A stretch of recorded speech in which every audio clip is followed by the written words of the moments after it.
Alléluia. Béni soit Jésus. Ouais, tout ce que nous avons besoin est en Jésus-Christ. Il ne faut pas l'oublier. Amen. Alléluia. Béni soit Jésus. Amen. Prenez place. Bonjour à tous. Bonjour, ceux que je n'ai pas vus. Je t'ai déjà vu. C'est un peu sombre, non? Dans vos cœurs, il y a la lumière, mais dehors, il y a moins de soleil, on dirait. Ouais, j'espère que vous allez bien. Ça va bien. Les vacances, peut-être? Non, pas encore. Bientôt. Encore une semaine pour moi. Mais c'est 3 semaines, et puis après, c'est fini. Hein. Mais avec Jésus, c'est tout le temps. C'est pas que 3 semaines, c'est toute la vie. Si on ne lâche pas sa main. En dehors du 27, ouais, sûrement, je pense. Si on reste à la maison, on bricole tout le temps, et puis on ne se repose pas. Rappelez-vous le message de la semaine dernière. Je sais, ça fait une semaine, c'est le pasteur Mathias qui nous a prêché sur les... à Darouan, les 3 R. Vous vous rappelez? Ouais, d'accord. Il va falloir que tu reviennes. Résister, rassembler et racheter. Exactement. Pour être toujours en mouvement. Et dans la continuité de ce message, Landry nous a partagé jeudi soir, je pense que vous l'avez peut-être, si vous n'étiez pas là, vous l'avez peut-être écouté sur WhatsApp, dans ce thème fil rouge de tous les jeudis soirs pendant juillet et août, être un disciple de Jésus, comme quoi nous devons toujours progresser. Et ce matin, avec l'aide de Dieu, nous allons voir que malgré notre désir de vouloir être en mouvement, de vouloir progresser, il y a des choses qui nous ralentissent, qui nous arrêtent, voire qui nous font faire demi-tour. Je ne veux pas parler des épreuves. Les épreuves, c'est pour fortifier notre foi. Des fois, c'est long, des fois, c'est un peu court. Mais plus on s'appuie, plus on s'appuie sur le Seigneur, mieux c'est. Et c'est dans Romains 5, versets 3 et 4, il nous les dit, bien plus, nous glorifions même des afflictions, sachant que l'affliction produit la persévérance la victoire dans l'épreuve, et cette victoire, l'espérance. Amen. Nous avons tous, à un moment ou l'autre de notre vie, dû faire face à l'échec. Pourquoi c'est pas pareil que l'épreuve? Parce que c'est l'échec, peut-être une mauvaise décision, et tout de suite, il faut réagir. Si on ne réagit pas, entre guillemets, on s'embourbe, et là on descend. Que l'épreuve, Dieu, on sait que Dieu est là, on sait que nos frères et sœurs sont là, que là, c'est entre guillemets personnel. Peut-être que ce fut dans le passé, mais nous y pensons souvent. Peut-être que c'est maintenant, et cela nous mine, cela nous stoppe dans notre progression spirituelle. Ou cet échec, peut-être, arrivera dans le futur, dans les mois prochains, et cela va nous impacter. Ce matin, c'est l'échec utile pour notre croissance spirituelle. Il faut le croire, parce qu'on est des enfants de Dieu. Ce message, je l'ai fait le 14 juillet. J'ai dit, tiens, le 14 juillet, fête nationale, excellent quoi, hein, bleu, blanc, rouge. Et le lendemain, mercredi, le soir, moi je suis supporter de l'équipe de France. En tant que supporter, franchement, j'ai reçu vraiment un échec. Un échec. J'étais pas sur le terrain. J'ai fait beaucoup de sport quand j'étais jeune, très jeune. Franchement, je l'ai vraiment ressenti cet échec. Alors moi, j'étais pas joueur. Hein. J'imagine que c'est encore pire. Mais j'étais déçu. Déjà, même, j'avais eu du mal à dormir. Et sur le coup, je dis, Seigneur, un message sur l'échec. Et derrière, tu fais perdre l'équipe de France. Oui, je vous le dis, Dieu est au contrôle de tout. Il y a des croyants sur le terrain, dans l'équipe de France, dans toutes les équipes, mais ils ont été en échec. Et en tant que supporter, j'étais en échec. Alors, je veux bien que le Seigneur ait de l'humour, mais concernant le football, je suis réticent. Il y a d'autres frères qui me diraient la même chose. Hein. Je ne citerai pas. Mais bon, voilà. Je me suis dit, parce que mon message, ça va être l'échec, mais on rebondit. Ils vont rebondir. Voilà. Donc, si nous lisons... Je l'avais sur mon cœur, je ne voulais pas le dire, mais voilà. Ça fait du bien. Vous le dites à la maison, mais vous savez, votre femme... Bon.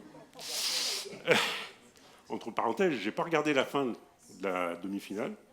Très rare. Et je n'ai pas regardé le match hier soir.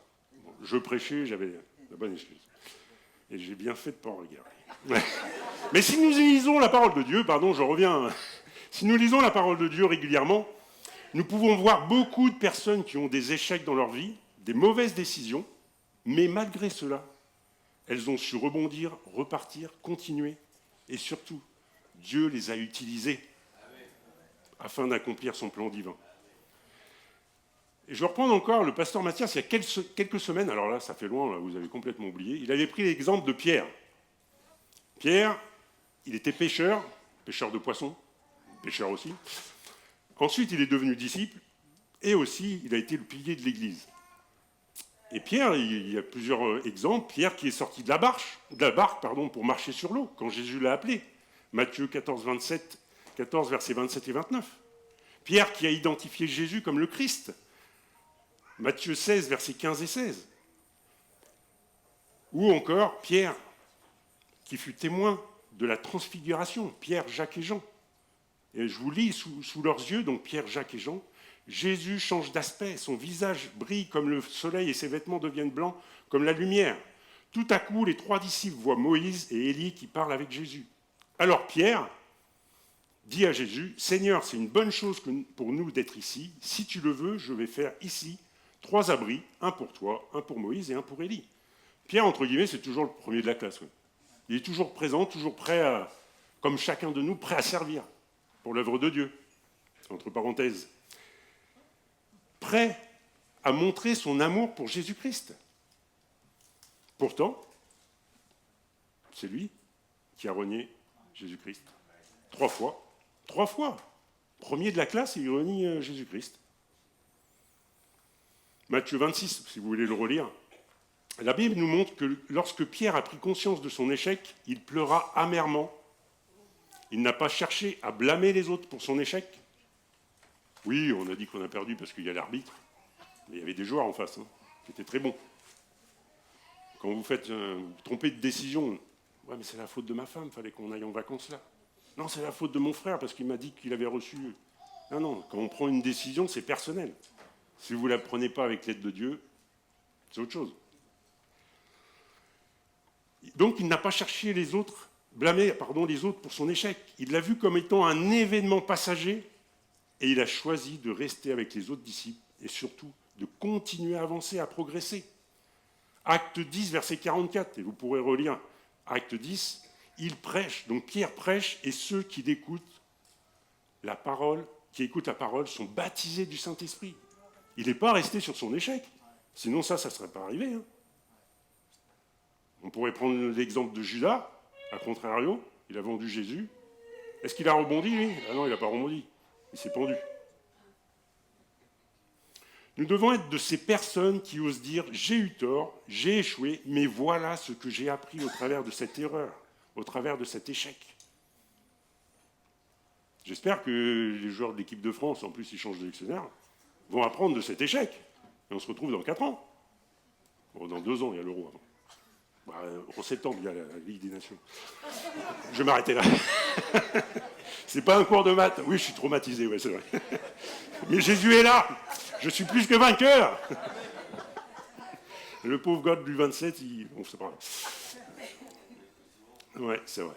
Nous, on gagne tout le temps si on met Jésus en premier. Amen. Oui, nous devons être des personnes qui osent dire « j'ai eu tort » et de rebondir. Nous devons prendre conscience de nos limites pour apprendre à vivre selon le Saint-Esprit, en nous laissant diriger par le Saint-Esprit. Même si nous avons les meilleures intentions qui soient, nous risquons d'échouer parce que nous décidons de marcher par nos propres forces, alors que nous devons laisser le Saint-Esprit nous guider. C'est ça la solution. Bien sûr que notre ennemi va nous rappeler les échecs que nous avons eus dans le passé, mais notre passé, comme il le dit, est passé. C'est passé. Nous ne pouvons pas le changer, mais nous pouvons arrêter de nous en préoccuper. Et ça, c'est le fameux petit vélo, là. Vous savez, quand il y a des trucs, là, il y a un petit vélo qui se met en route, et là, c'est même pas la peine. Et il suffit que ce petit vélo se mette en route la nuit, vous ne dormez même pas. Arrêtons ce petit vélo. Philippiens 3, versets 13 et 14. « Non, frères et sœurs, je ne pense pas que j'ai déjà obtenu le prix. » Bien sûr, c'est Paul qui parle.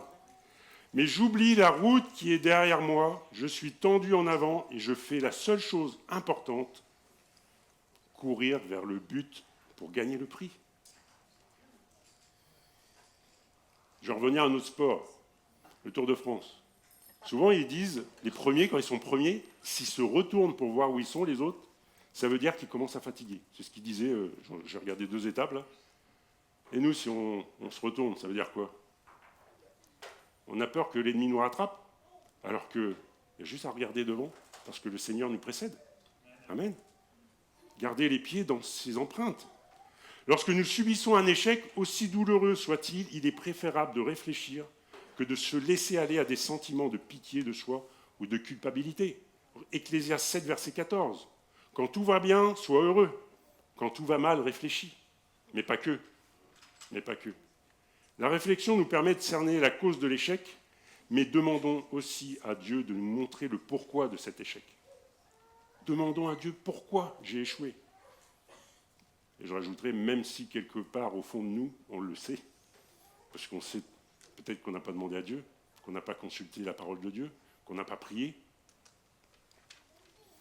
Être déçu d'un échec est une chose parfaitement normale, mais ce qui ne l'est pas, c'est de s'effondrer, de ne pas reprendre la course, comme on l'a lu, pour grandir, pour devenir de vrais disciples de Jésus-Christ.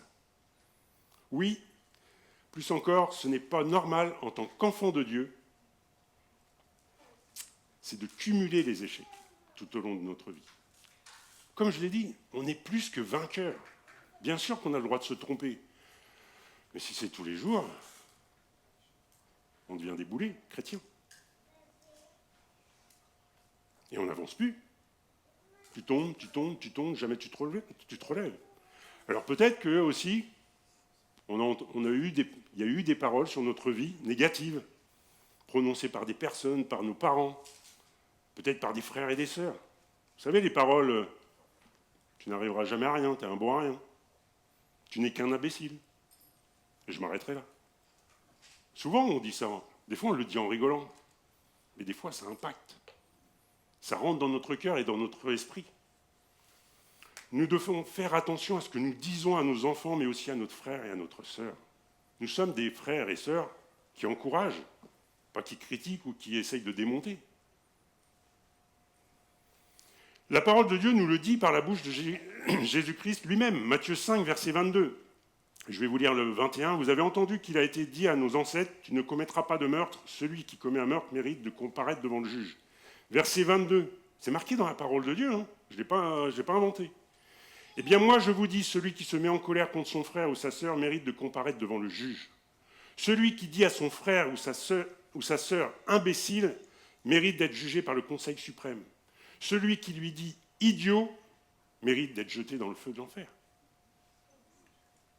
C'est la parole de Dieu et c'est Jésus qui le dit.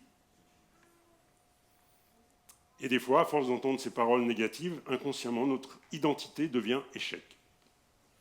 En tant qu'enfant de Dieu, notre véritable et unique identité est en Christ.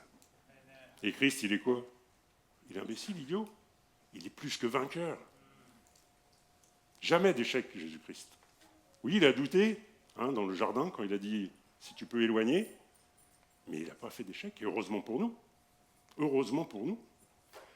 Peut-être que certains sont en train de penser à leur échec, leur erreur dans leur vie, un mariage qui n'a pas fonctionné, un emploi perdu, parce que je n'étais pas assez payé. J'en faisais trop pour le salaire que j'avais.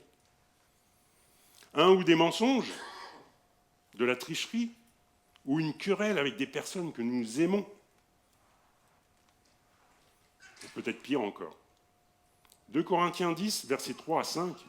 Certes, nous sommes des êtres humains, mais nous ne combattons pas d'une façon purement humaine. Dans notre combat, les armes que nous utilisons ne sont pas d'origine humaine, mais elles sont puissantes, grâce à Dieu. Elles permettent de détruire ces forteresses que sont les faux raisonnements. Tout ce qui se dresse orgueilleusement contre la connaissance de Dieu. Nous faisons prisonnière toute pensée pour l'amener à obéir au Christ. Si vos pensées sont sur l'échec dans le passé, amenez-les à l'obéissance du Christ. Dieu peut tout. je crois que c'est Cyril le jeudi soir qui dit, pendant ce temps de prière, quand Dieu a semé un rêve en vous, il est le Dieu de l'impossible. Il peut toute chose. Il peut toute chose. Il va l'accomplir.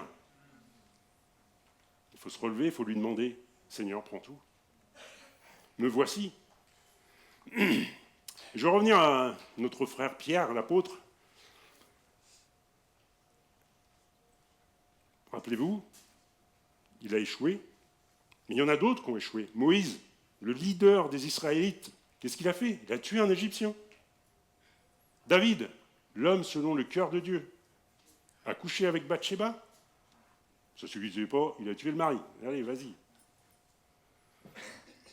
Jonas, un prophète, a pris un bateau pour s'enfuir parce qu'il ne voulait pas aller prêcher Ninive. En plus, vous savez où il a été?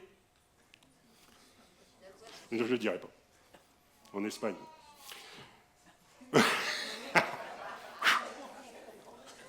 Ouais, je suis traumatisé, ouais, c'est vrai. Surtout que ma nièce, elle est pour l'Espagne. Mais ça va aller. Je fais une thérapie de groupe avec les enfants de Dieu. Avec les Brésiliens. Les Portugais. Je crois qu'il est là, hein, je lui ai dit bonjour. Hein. Amen. On pourrait citer d'autres personnalités qui ont presque tout un défaut, un manquement, un échec.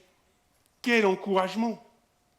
Oui, c'est un encouragement de voir des frères et sœurs dans la Bible qui ont eu des échecs, mais ils ont accompli le plan divin. C'est un encouragement. Si Dieu a utilisé ces hommes faibles, il peut certainement nous utiliser aussi, malgré nos peurs, malgré nos erreurs, malgré nos échecs. Et d'ailleurs, si nous sommes encore hésitants, écoutez ce verset. Romains 8, verset 28. Nous savons que toute chose contribue au bien de ceux et celles qui aiment Dieu et qu'il a appelés selon son projet. Donc même l'échec. Si vous aimez Dieu, même l'échec contribue à notre bien. Oui, à notre bien, mais surtout aussi à l'avancement du royaume de Dieu. Nos échecs peuvent nous apprendre beaucoup plus que nos succès. Ne nous laissons pas décourager ou déstabiliser par l'échec. Parce qu'il y en a un, il attend que ça. Notre ennemi, il attend que ça. Alors c'est vrai que nous pourrions dire, et voilà, j'ai encore échoué. Je me suis encore trompé, encore planté, je suis nul, je suis faible. Mais à coup pas. Dans la Bible, il nous le dit, 2 Corinthiens 12, versets 9 et 10, 3 fois j'ai prié le Seigneur de me délivrer de cette souffrance. Il m'a dit, ma grâce te suffit, car ma puissance s'accomplit dans la faiblesse. Je me glorifierai donc bien plus volontiers de mes faiblesses, afin que la puissance de Christ repose sur moi. C'est pourquoi je me plais dans les faiblesses, dans les outrages, dans les calamités, dans les persécutions, dans les détresses pour Christ. Car quand je suis faible, c'est alors que je suis fort. Souvent, il y a une vérité que nous évitons ou mettons de côté, mais qui existe dans notre vie. Pour grandir, il faut accepter de se planter. Et se planter, c'est un autre verbe aussi. On peut l'utiliser dans un autre verbe. C'est comme une graine. Quand on plante une graine, on l'enfouit. Elle est invisible, elle est fragile, elle est écrasée. Et c'est à ce moment précis que commence la croissance. Quand vous plantez une graine. Il y a eu la moisson, là. Dans le 27, nous, on a eu la moisson. On a du blé, de l'orge, tout ce que vous voulez. Mais avant, l'agriculteur, il a bien planté une graine. Hein. Ça ne s'est pas fait comme ça. Hein. Ils ont passé du temps. Une graine ne devient jamais une plante si elle reste dans notre main.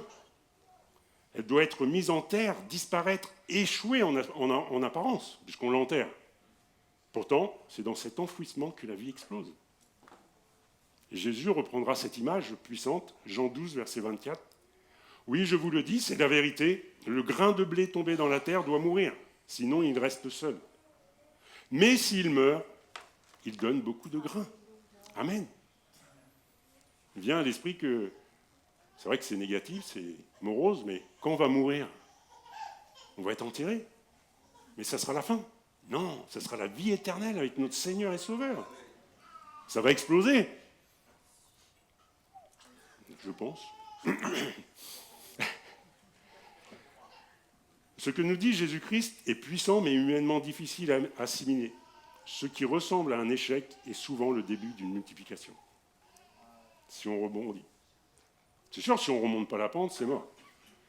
Mais au contraire, si on apprend de cet échec,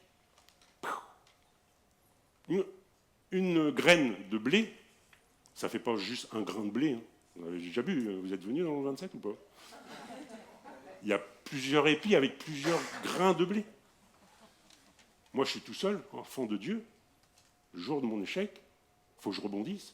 Et pouf, il y aura d'autres grains, d'autres enfants de Dieu, d'autres fruits. J'espère que pour chacun, c'est comme ça. Je reviens à notre Pierre. Il était passionné, prêt à tout pour Jésus, hein, on l'a vu. Hein. Mais il s'est littéralement planté quand il a renié 3 fois Jésus-Christ. Un échec public, douloureux, en plus public devant des non-chrétiens. Pourtant, ce moment n'a pas été la fin, transformé et restauré, il est devenu un pilier de l'Église. Moïse, assassin d'un Égyptien, résultat, fuite, désert, mais Dieu l'a formé en profondeur pour sa mission. David, avec Bathsheba et son mari qui l'a tué, pourtant, dans son repentir, David a trouvé une profondeur de relation avec Dieu que peu de personnes ont connue. Il a su remonter, Jésus l'a aidé. Dieu l'a aidé, le Saint-Esprit les aide. C'est des exemples dans la Bible, mais il n'y a pas que. J'ai pris un exemple en dehors de la Bible. Thomas Edison, inventeur américain, a échoué des centaines de fois avant d'inventer l'ampoule. Et il disait, je n'ai pas échoué. Il y avait le moral, le gars. Je n'ai pas échoué, j'ai simplement trouvé 10 000 solutions qui ne fonctionnent pas. Excellent, excellent, excellent. Comment se motiver pour continuer à chercher, à inventer? Mais vous échouez pas, c'est juste des solutions, vous êtes trompés. Consultez le roi des rois qui connaît la solution. Ne pensons plus aux événements passés et ne considérons plus ce qui est ancien. Mais rappelons-nous ce verset Ésaïe 43, versets 18 et 19. Maintenant le Seigneur dit, ne pensez plus à ce qui est déjà arrivé. Oubliez le passé. En effet, je vais faire quelque chose de nouveau qui grandit déjà. Amen. Est-ce que vous ne le voyez pas? C'est sûr, si on regarde à notre échec, on ne va pas le voir. Mais si on lève les yeux vers Jésus, on va le voir. Oui, je vais ouvrir un chemin dans le désert, je vais faire couler des fleuves dans ce lieu sec. Amen. Amen. Peut-être avons-nous de bonnes raisons de nous lamenter sur le passé, sur de mauvais choix, peut-être ayant entraîné de grosses conséquences, sur des erreurs de jeunesse, des occasions manquées. Mais j'ai une bonne nouvelle, ne pensons plus aux événements passés. Cela veut dire qu'il nous invite à détourner nos yeux de ce qui n'a pas marché, de ce que nous avons manqué. Ça peut arriver, on est humain. Et ce qui nous meurtrit. Rejetons ces pensées, refusons-les au nom de Jésus. Jacques 4, verset 7. Soumettez donc vous à Dieu. Résistez au diable et il fuira loin de vous. Résistez encore. Résistez. Nous pouvons bloquer ces pensées négatives en les amenant captives à l'obéissance de Christ. Amen. Christ peut toutes choses, même avec nos pensées, même avec ce petit vélo qui nous saoule toute la journée ou toute la nuit. Dieu peut tout. Il faut le vouloir. Oui, Dieu a prévu de faire une chose nouvelle dans notre vie. Notre Père Céleste connaît la situation, connaît ma situation, connaît ta situation peut-être. Mais il en a le contrôle si on veut lui laisser. Rien ne lui échappe, rien. Même si cette décision, tu l'as prise au fond de ta cave, désolé, il l'a vu. Ben oui, il voit partout. Même si c'est au sommet du Mont Blanc, il le voit. Dieu est partout. On ne peut rien cacher à Dieu. Tu peux cacher à l'homme, tu peux cacher à ta femme, à tes enfants, à ton oncle, mais à Dieu, rien. Rien n'est caché. Il connaît toutes choses. Donc même si ta situation est galère, il la connaît. Il faut juste lui remettre entre les mains. Amen. Cette chose nouvelle, c'est peut-être un exaucement que nous attendons depuis quelque temps déjà. Saisissons cette promesse et attendons-la. Les promesses de Dieu sont oui et amen. Promesses de l'homme, promesses de Dieu, oui et amen. Pour avoir notre fille, on a attendu 16 ans. Oui, c'est long. Mais Dieu était là. Et comme je l'ai déjà dit, la famille de Dieu aussi était là. Même pour toi, mon ami qui vient peut-être pour la première fois, Là, il est peut-être en train de se dire, l'autre, il me parle de foot, il me parle de Jésus, il me parle du 27, c'est vrai, j'avais oublié. La culture du 27 commence à rentrer dans les 76. Non, mais mon ami, si tu es là pour la première fois, Jésus est la solution à ton problème. Et comme je viens de le dire, il connaît ta situation. Il faut juste lui remettre entre tes mains, entre les mains de Dieu. Le roi des rois, le Dieu créateur de l'univers, de la nature, qui est très bien faite. Et si tu le fais, déjà c'est gratuit.